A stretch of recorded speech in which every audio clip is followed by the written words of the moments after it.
AITA for telling my stepmother-in-law I'm glad she can't have children. My MIL babysat our kids while we attended a wedding. When we returned, our daughter was upset because my MIL refused to make burgers and showed our kids the cattle slaughter instead. We were furious and said I was glad she couldn't have children. When my wife was a teenager, her stepmother had health issues that eventually led to a hysterectomy. She and my father-in-law had been trying to conceive prior to that, and she's very open about how painful it was to become unable to have kids. She's been in therapy for years, but this is still a sore subject, so we don't bring it up. During the pandemic, Smeel became a vegetarian. While I obviously have no problem with that, no one else in the family is, and she tends to get very preachy about it. There is one specific video of cattle being slaughtered and processed that she has sent multiple family members. Because of that preachiness, my wife and I try to avoid having meals with her. I've also been told that she and Phil often eat in separate rooms. Anyway, my wife and I attended a wedding about 2 weeks ago. Our regular babysitter canceled on us at the last minute, so Phil and Smeel volunteered to watch our kids, 8M and 5F. They babysat our children once a few months ago and things went fine, so my wife and I agreed. The kids were asleep when we returned home. The next day, my daughter was very upset. She barely spoke all morning. When we sat down for lunch, she started crying and refused to eat. We tried to talk to her, but she refused to tell us what was wrong. Eventually, my son told us what happened. We had promised the kids they could have burgers for dinner. My Phil was aware of that, but he apparently fell asleep less than an hour after we left. When it was time for dinner, the kids went to ask Smeel to make the burgers,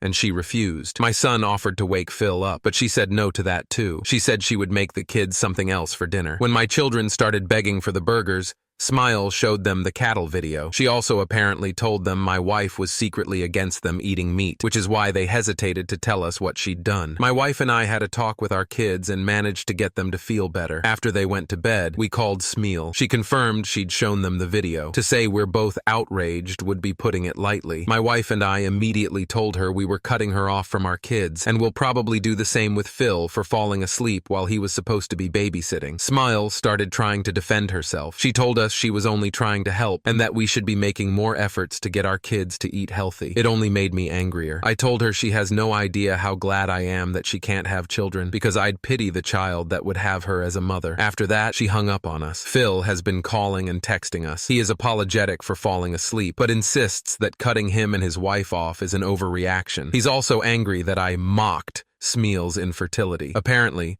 she is distraught at what I said, and Phil is demanding I apologize to her. Honestly, I don't think I'm the asshole here, but I am wondering whether I went too far. My wife agrees it was a low blow that Smile deserved to hear, but a low blow nonetheless. AITA, relevant comments. Commenter, NTA, she's distraught? Your child is distraught. She showed them a video of animals being slaughtered and told them a lie about their parents. What she did was manipulative, dishonest, and cruel. Commenter, there is a reason why those videos have a rating. They are not meant to be viewed by children. The children will have trauma for some time. That was the step. Commenter, NTA, what your stepmother-in-law did was completely inappropriate and crossing a serious line. Showing your children that graphic video and making them feel bad about their food choices was harmful. Your reaction, while blunt, stemmed from a place of anger and protectiveness over your kids. It's understandable to feel that way, especially given the context of her behavior. Setting boundaries to protect your children is important, and you have every right to express your frustration over her actions. Story 2. AITA for always putting my boobs on the table. So basically, my group of friends,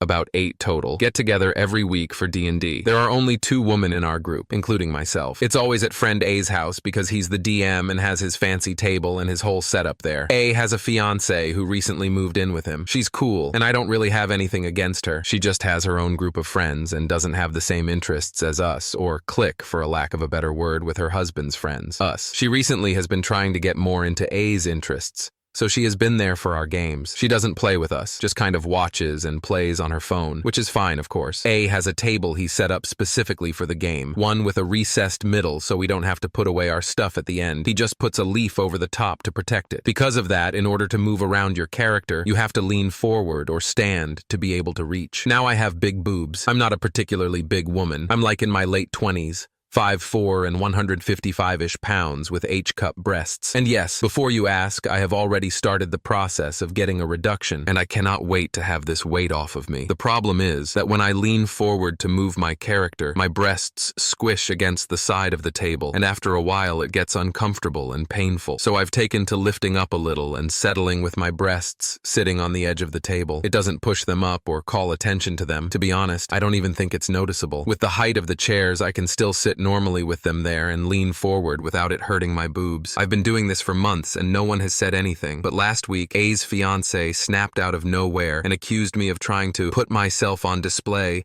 and to put my boobs away because no one cares. I was shocked and didn't know what she was talking about at first. Neither did anyone else until she pointed at my boobs and called attention to what I was doing. She got really upset and caused a scene, and we ended the night early. She's still mad at me and doesn't want me to come over to the house anymore. I've apologized and said I'd try not to do it anymore, and even told her how I'm going to get it reduced next year. She called me a show-off and slut and is asking A to stop being friends with me. I'm at a loss. I do this all the time. I've even caught myself doing it at home with my own table without even thinking about it. AITA, relevant comments. Commenter. But last week, A's fiancé snapped out of nowhere and accused me of trying to put myself on display and to put my boobs away because no one cares. Wrong. She cares. She cares very much. She's been stewing over this for a long time. What you're doing is not sexual or seductive, and your friend group knows that. It's not wrong either. As a fellow HH cup girl, I feel your pain. I feel it deeply, usually in my back and shoulders too. She wants you out and wants to be the queen bee. Sadly, it's not what you're doing. It's you. If it wasn't the boobs, she'd have found something else wrong. Drinking your Coke too sexy. Laughing too loud. Breathing. Where is A in this? Does he know his fiancé is calling you names? NTA, BTW. Commenter. NTA. She sees you as a rival. Many women make their men get rid of their female friends. I have been called a lot of nasty names, and then comes the call that I can't see them anymore, as if I was interested. Blows my mind. All you can do is not do it with other women. Feel secure in yourself before creating a long-term relationship. Make sure that if there is flirting or advances from someone's man, you shut it down. Commenter. Yeah, I've been in this bind before, and I've never figured out a polite way to tell the girl that I have absolutely no physical attraction to her boyfriend. It really seemed to only get better when I was in relationships myself. Story 3. AITA for letting my sister wear mom's necklace during her wedding. My mom died when I, 29F, was 8, and my sister, 24F, was 3. Our dad was remarried 2 years later. My sister immediately bonded with dad's second wife, while I was always distant with her. I didn't like her vibe. To be honest, looking back, I know she was the way dad wanted her to be, ready and willing to step in and take over everything mom did. This made me mad, but for my sister, it was just natural. It was a year after they got married. Dad and Emily, his wife, sat us down and told us she'd love to legally adopt us and be our mom. I said no before they finished talking, and I refused to hear them out. My sister said no as well, but she was saying no because of me, and I knew it at the time, but I didn't try to reassure her she could say yes. This caused a strain between me and Emily, because Emily felt really let down. My sister already called her mom, but she said no to making it legal, and I didn't make it easy on her. My sister and Emily were very close when I still lived there. My sister called Emily mom all the time, never called her Emily or stepmom. She fully bonded with Emily. I never bonded, and I was asked to leave right before I turned 18 because of all the issues between us, which I did happily. I have seen my dad and Emily 5 times since. Each time it was sister's birthday or something sister-related like her graduation. Otherwise, we have zero to do with each other. I didn't invite either of them, dad or Emily, to my wedding. My sister was invited. My sister is now engaged. We were talking a few weeks ago, and she asked me if I'd have any of mom's jewelry that I could let her wear to her wedding. She told me how she thought of mom a lot these days, and she felt bad for completely disregarding her when she was younger. She said she imagines the kids she wants, and it kills her to think of another woman fully replacing her if she dies. She also mentioned how in the last couple of years of living at home,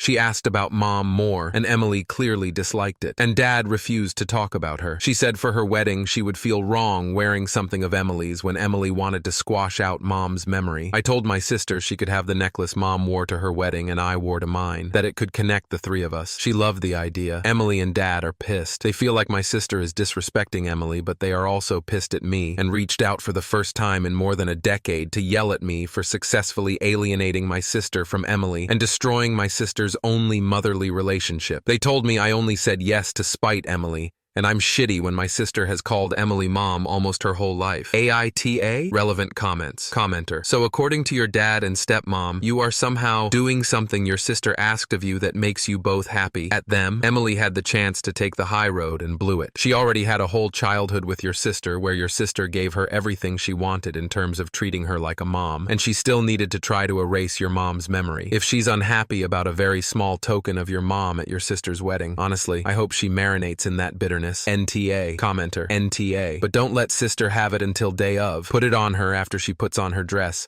like your mom would have if she was still physically present, because she is still emotionally present. This also keeps Emily or dad from an opportunity to get hands-on and vanish the necklace. Then make sure you get it back before she leaves the reception. Commenter. I love the idea of her putting the necklace on her sister as mom would have. That would be a lovely picture and a beautiful memory for you both as you honor mom. Maybe your sister could wear earrings or a bracelet of Emily's, since she's also been a huge part of her life. I'm sorry this has blown up to such an ugly scene. Weddings should be about families coming together in love, not competing for love. Commenter. NTA. When my mum remarried, I didn't take her husband's name. Why would I? She was making a choice about her life name. Not me, mine. If your dad married again, what's he going to do? Drop the current hyphenation and revert to just his surname? Re-hyphenate with his new partner's name? Would you, your siblings, be expected to change again? I can see why your dad and his wife might want a hyphenated name, and, potentially, to use that for any kids they had together. But honestly, trying to force blending of the kids they had with other people feels somewhat disrespectful and desperate. I'd say they should allow the kids genuine free choice of whether to stick with their original